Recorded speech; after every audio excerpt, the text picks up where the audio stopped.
Hello student, I hope all will be nice.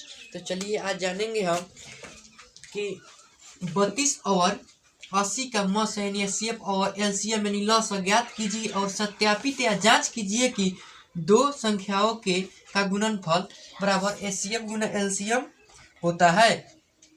तो चलिए इसके पहले वाले वीडियो में हम जान चुके हैं कि अभाज्य गुणनखंड विधि से मसा और लॉस यानी एचसीएफ एलसीएम कैसे निकाला जाता है, और आज जानेंगे कि भाज्य संख्या है दो को भाज्य संख्या, इसको अभाज्य गुणनखंड से मसा निकालेंगे और लसा निकालेंगे और फिर जांच करेंगे कि दोनों संख्याओं गुणनफल जो होता है एचसीएफ और एलसीएम होता है। तो चलिए करते हैं, करेंगे तो समझ में ज्यादा आएगा। तो चलिए सबसे पहले लेते हैं दो संख्या यानी पहल का है 32 भाज्य संख्या है और दूसरा का कितना है, दूसरा का 80, दोनों का निकालेंगे।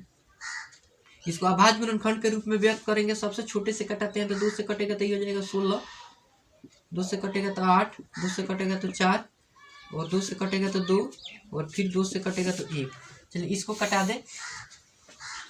2 से कटेगा तो हो जाएगा 40, 2 से कटेगा तो 20, 2 से कटेगा तो 10 और फिर 2 से कटेगा तो 5 और 5 से कटेगा तो 1। चलिए अब इसको लिख लेंगे, इसलिए 32 बराबर लिख लेंगे 2 गुना 2 गुना 2 गुना 2 गुना 2, 5 को 2 है 1 2 3 4 5 गुना 1। चलिए इसको लिख सकते हैं 2 के पावर का गो है 5 गो है तो 2 के पावर 5 गुना 1। चलिए उसके बाद में लिख सकते हैं, इसलिए 80 बराबर कितना आ जाएगा 2 गुना 2 गुना 2, कै गो 2 है 3 गो 4 गो 2 है। चलिए 2 2 4 को 2 हो गया गुना 5 गुना 1। चलिए इसको कितना लिख सकते हैं 1 2 3 यानी 2 का घात हो जाएगा 3, या पावर बोलिए या घात बोलिए, इंग्लिश में पावर हिंदी में घात बोलिए, गुना 1 2 3 4, सौ 4 गो है। उसके बाद में 5 गुना 1। अब निकालिए, अब निकालेंगे एचसीएफ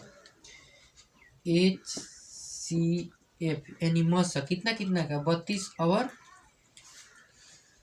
80 का, 32 और 80 का मसा निकालिएगा तो होता है मसा बराबर होता है न्यूनतम उभयनिष्ठ गुणनफल का। न्यूनतम मतलब होता है छोटा और उभयनिष्ठ माने दोनों में होता है। दोनों में देखिए 2 2 है और 2 का पावर 4 है, 2 का पावर 5 है, इसलिए छोटा हो जाएगा यानी 2 के पावर 4 गुना।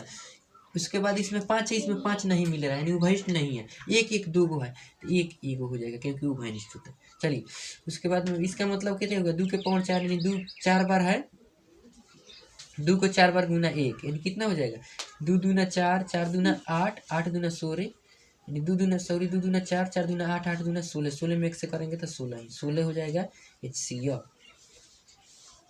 अब एलसीएम बराबर एलसीएम बराबर होता है अधिक एलसीएम, कितना कितना का फल एलसीएम निकालना है 32 और 80 का। तो एलसीएम बराबर होता है अब अधिकतम गुणनखंडों का घात, अधिकतम गुणनखंडों का। देखिए 2 2 दोनों में है लेकिन अधिकतम है 2 के पावर 4, सॉरी 2 के पावर 5 गुना। उसके बाद में है 5 है, 5 इसमें नहीं है, नहीं भी होता है तब भी होता है, हो तो अधिकतम अगर मिल जाए उभयनिष्ठ में हो तो अधिकतम और नहीं मिले तो भी लिखते हैं, तो 5 गुना 1। चलिए अब कीजिए 2 के पावर 5 यानी 2 को 5 बार गुना, 1 2 3 4 5 बार गुना गुना 5 गुना 1 कितना हो जाएगा 2 दूना 4 4 दूना 8 8 16 16 दूना 32 और 32 पचे कितना होता है 5 दूना 10 और 5 3 15 1 16 160, 160 में 1 से कीजिएगा 160 यानी लसा बराबर हो जाएगा 160।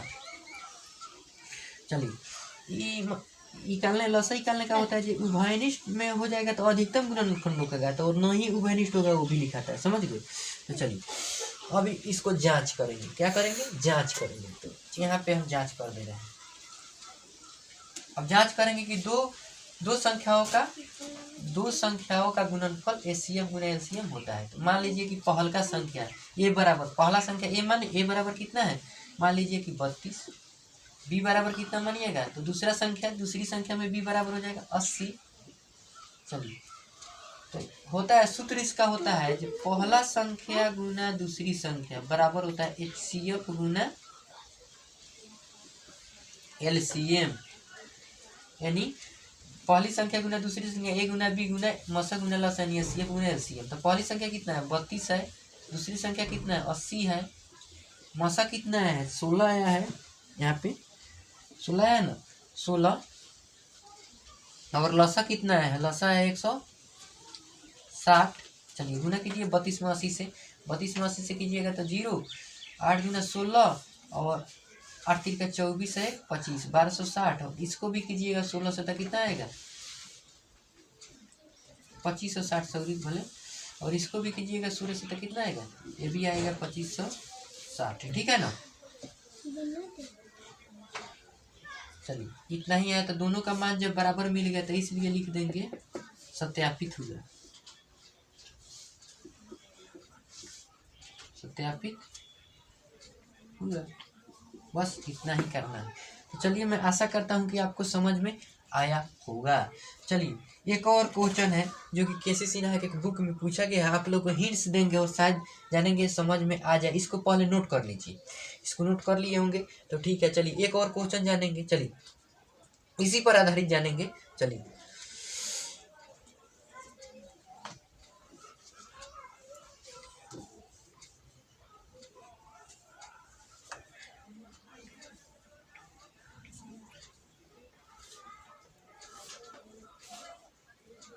मान लीजिए कि बुक में दे दे कि इतना में 32 में 2 का अधिकतम घात कितना, 2 का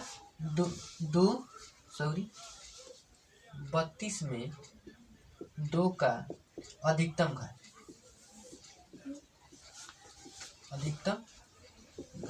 तो 2 का अधिकतम घात, तो 2 कय गो है, 2 का कय गो है, 1 2 3 4 5, 2 का अधिकतम घात कितना हो जाएगा, 5 हो जाएगा। 2 कय गो है, 2 5 बड़ा है ना, तो 2 का अधिकतम घात 5 हो जाएगा।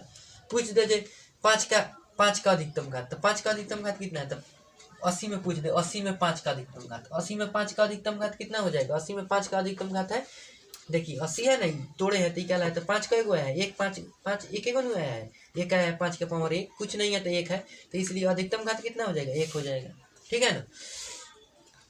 तो ऐसा क्वेश्चन है तो आप लोग बना सकते हैं। उसमें देखिए अब पूछे इसमें 80 में 2 का अधिकतम घात, तो 2 का 1 2 3 4, तो 2 का अधिकतम घात कितना हो जाएगा, 4 हो जाएगा। घात माने कई बार आया है, तो 4 बार आया है, जय बार आवे उसी को लिखते हैं, ठीक है ना। तो ये समझ में आ गया होगा। चलिए इसी पर एक क्वेश्चन है वो बनाते हैं।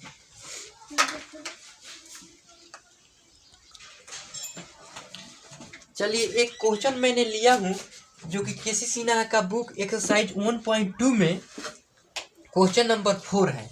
केसी सिन्हा के बुक एंड स्टूडेंट फ्रेंड के बुक जो है 1.2 का क्वेश्चन नंबर 4 है कि दिया है यदि 63 और 70 बराबर 2 के पावर m गुना 5 के पावर n गुना 7 के पावर k गुना 13 के पावर p है तो m plus n plus k plus p का मान जो है ज्ञात करना है। तो चलिए सबसे पहले इतना जो है विभाज्य संख्या, इसको हम अभाज्य गुणनखंड के रूप में तोड़ेंगे, यानी कितना है 63 70 यानी इसको तोड़ेंगे तो कितना हो जाएगा, ये 2 से टूटेगा, तो 2 से टूटेगा तो 3 हो जाएगा, ये 2 का 2 हो जाएगा, 8 दूना 16 हो जाएगा और 5 दूना 10 हो जाएगा। ये तो 2 से नहीं कटेगा और 3 से भी नहीं कटेगा। 3 से विभाज्यता के नियम बताते सबको जोड़ कर और 3 से भाग मारेंगे, वो कट जाएगा तो कट जाएगा। यानी कितना है 3 गो, 1 गो 4 गो 8 गो, 8 4 12 गो और 5 गो 17 गो, जो कि 3 से नहीं लगता, इसलिए 3 से ही नहीं कटेगा। चलिए 5 से इकाई के स्थान पर 5 होता है, तो इकाई के स्थान पर 0 5 हो तो हमेशा 5 से विभाजित हो जाता है। 5 से कटाएंगे तो कितना होगा, 5 36 हो जाएगा, 5 36 हो जाएगा। उसके बाद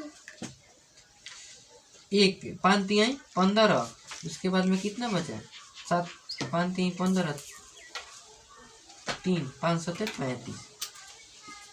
चलिए अभी कितना से कटेगा, 5 से नहीं कटेगा, अब 7 से कट जाएगा। 7 से कटेगी, 7 का 7 7 9 63, 7 का 7, अभी भी 7 से कटेगा 13 और 13 से कट जाएगा तो 1। चलिए तो लिख लेंगे, इसलिए कितना बराबर 63 70 बराबर कितना आ जाएगा 2 गुना 5 गुना 7 गुना 7 गुना 13 गुना 1। चलिए इसको कितना लेंगे 2 गुना 5 गुना, सबका घात एक एक है, इसका घात कितना है 2 है, 7 2 बार 2 गुना 13 गुना 1, यानी एक हो आता है तो एक हम नहीं लिखते हैं, पावर एक छुपा रहता है। चलिए अब बोल रहा है m गुना n गुना मान, तो देखिए m जो है m कितना है 2 का पावर है, 2 का पावर m है, तो 2 का पावर m है तो m का मान कितना हो जाएगा, m 2 का ना है तो m का मान 1 हो जाएगा, क्योंकि 2 का पावर कितना आया है 1 आया है। चलिए 5 का पावर कितना आया है, 5 को n माने हैं, 5 का पावर कितना आया है 1 आया है। 7 को क्या मानिए k मानिए, k का पावर कितना आया है 2 आया है। और तेरे तेरे को क्या मानी है, पी मानी है। पी का पावर कितना है, एक आया है। तेरे एक एक आया है, एक एक कुछ नहीं है, एक नहीं भी लिखते हैं तो चलेगा। चलिए अब सबको जोड़ दीजिए। लिखा गया क्वेश्चन में क्या लिखा है, एम प्लस एन प्लस ए प्लस पी बराबर एम एक प्लस एन एक प्लस के जो है 2 है प्लस और पी जो है 1 है। कितना हो जाएगा, 1 2 2 4 1 5। तो हमारा आंसर कितना हो जाएगा 5। चलिए फटाक देकर इसको नोट कीजिए।